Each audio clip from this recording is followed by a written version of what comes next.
امام زامن آهویی گم کرده راهم یا رضا،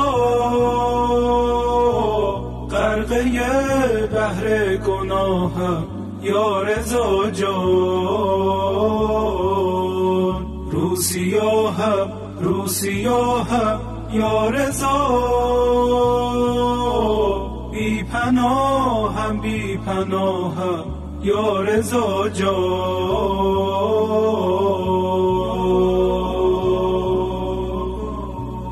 آمدم بر درگهت ای شاه توس، مهربان یار رؤوف، آفتاب بی غروب، روشنی هر نگاه.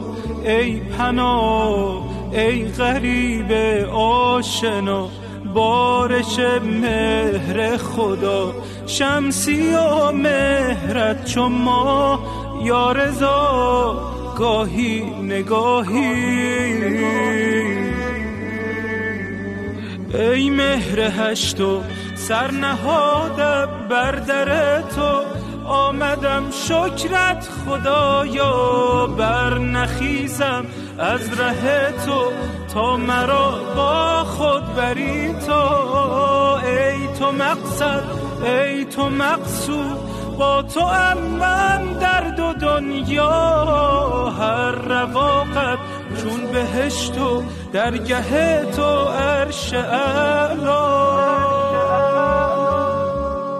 از مهر خود دورم مکن، بی تاب و رنجورم مکن، به مادرت زهرا. از مهر خود دورم مکن، بی تاب و رنجورم مکن، به مادرت زهرا.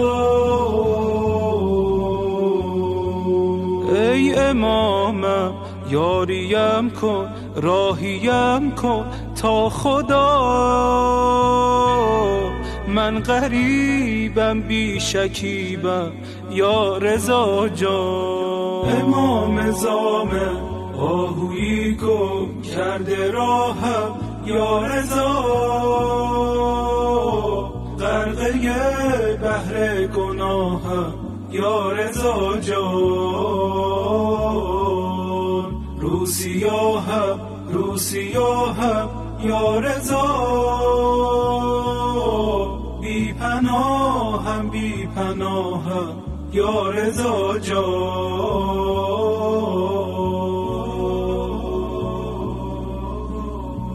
بی تو عمرم شد تباه و شد هدر، هیچ و پوچ و بی ثمر، دست تسلیمم به سر، آمدم بر درگه تو. سر به پیش و شرمسار از هر چه شر، دیدگان ترسان و تر، کرده ام از خود سفر، آمدم بر درگه تو.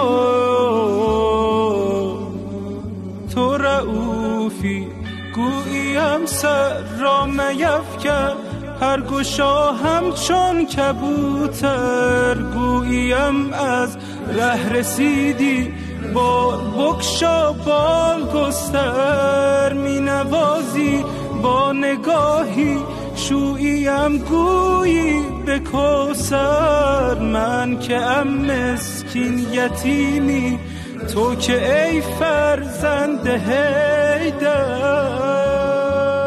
چونان گدا پشت درم، پاکم کن و داخل برم، مرا خدایی کن. چونان گدا پشت درم، پاکم کن و داخل برم، مرا خدایی کن.